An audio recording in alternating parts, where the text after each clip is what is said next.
Why do you need a personal identity mark? When you're on the cusp of starting a new business, pursuing a passion project, or testing a concept, you may not think about designing a logo.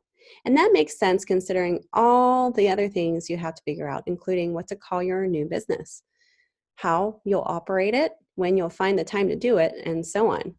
As you inch closer to launching, the need for a logo will likely pop up, especially if you're designing a website or business cards. Even still, you might be thinking, can I put it off a little longer? How important is a logo anyway? Here's the thing. Putting a visual on what you are doing brings your ideas to life and communicates it in a way that words can't. And while delivering a fantastic product or service is your top priority, you can think of a logo as a support system, helping you gain visibility, trust, and goodwill. Do you need more convincing? Here's why a logo is important for small businesses, especially early stage ones. You can use this as well to educate your client if they believe that the logo process or the logo is not needed as soon as possible. So it gives your company an identity. The famous designer Paul Rand wrote, "A logo doesn't sell directly, it identifies." Let's reiterate. The number one purpose a logo serves is to give your business or organization, group, team, etc., an identity.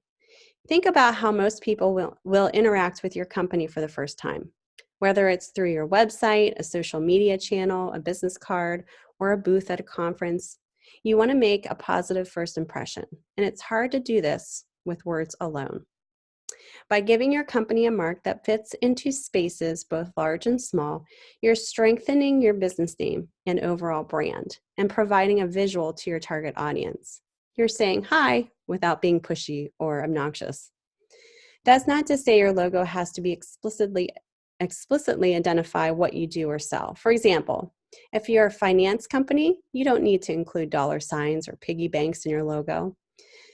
But what your logo needs to do is communicate your brand attributes and personality using visual cues like colors, fonts, symbols, shapes, and slogans. And it needs to do it in a way that's simple, straightforward, and adaptable across mediums. It makes your brand stickier. How many times have you forgotten the name of something but can describe how it looks? In a world where people interact with hundreds of brands a day, you have milliseconds to capture someone's attention and stand out. A distinctive logo makes your brand and business easier to recall because humans are wired to identify images and use them to derive meaning and stories. According to optimal targeting, our brains process visuals 60,000 times faster than text, and people remember 80% of images versus 20% of text and 10% of sound. You can see this visual recall in action when you look at the result of this experiment, where 156 people were asked to draw 10 iconic logos from memory, including IKEA and Burger King. While the results vary widely, most people do a good job capturing aspects of these logos, especially brand colors. When you're designing a logo, think of the person you might see it on a sign, a social media ad, an event poster, or a sticker on a laptop, and then think about how you want them to remember it. It communicates professionalism and builds trust. So when you're starting a new business, it can be challenging to get others, be it customers, vendors, or investors, to trust you. That's why it helps to take the old school advice of dressing for the job you want.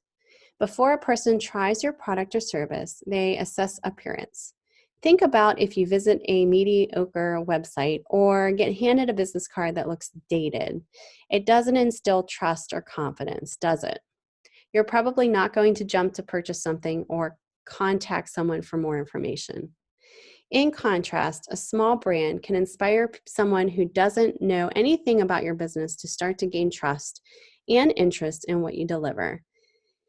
It can also help build loyalty over time. As your business grows and gains fans, you need only think of your favorite coffee shop logo and how seeing it on someone's cup in the morning makes you feel.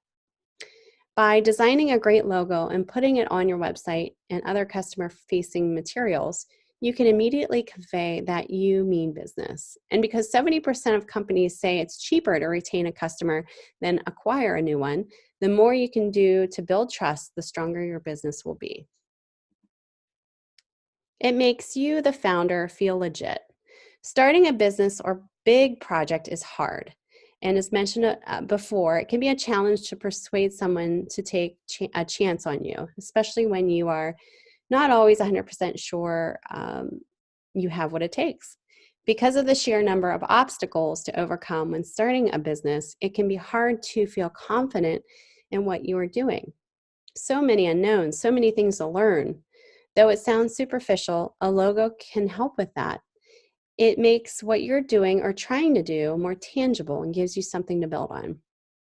When you send out an email to a supplier, submit a proposal to a client, or start that crowdfunding campaign, your logo will subliminally send the message, I've invested the time and energy into this project. It's real. It's happening.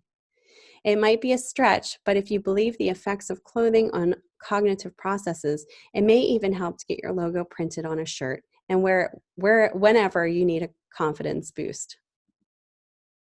It provides a foundation for your visual brand. After you've designed a logo, you can confidently move on to other visual branding decisions because you have chosen some key colors and fonts. When you actually have a logo design, typically you have a set of brand guidelines that explains what your logo consists of and how it should be used on different applications. This codified set of guidelines helps you build visual consistency and brand memorability as you grow your business and hire others to create assets for you. If your logo doesn't have a typeface that can be applied to headings or body copy, the style of your logo and font, for instance, sans serif, script, futuristic, it will give you a basis for making those decisions. It helps you create online and offline branded assets. The amount of to-do list items to kick off when you're launching a business is daunting. So typical among them is finish the website, get business cards, and start a Facebook page. These to-do items can easily get stalled or put on the back burner if you don't have a logo. But remember, if you're launching the most basic of coming soon pages, a logo will put a professional stamp on what you are doing and let you move on to other tasks. In other words, by investing in a logo you love, you'll be able to check off the essential marketing to-dos, choosing the other branded applications that make the most sense for your business, and then create or outsource them accordingly. And lastly, it gives you something to put meaning into over time. As famous logo designer Michael Brewitt points out, you have to think of logos as empty vessels, and then you pour meaning into them. Even a super attractive logo doesn't have meaning right away. It's something that'll grow stronger and more impactful as you gain the respect of users and customers over time. To get started, do your research, consider multiple options, and think about the brand attributes you want to be known for.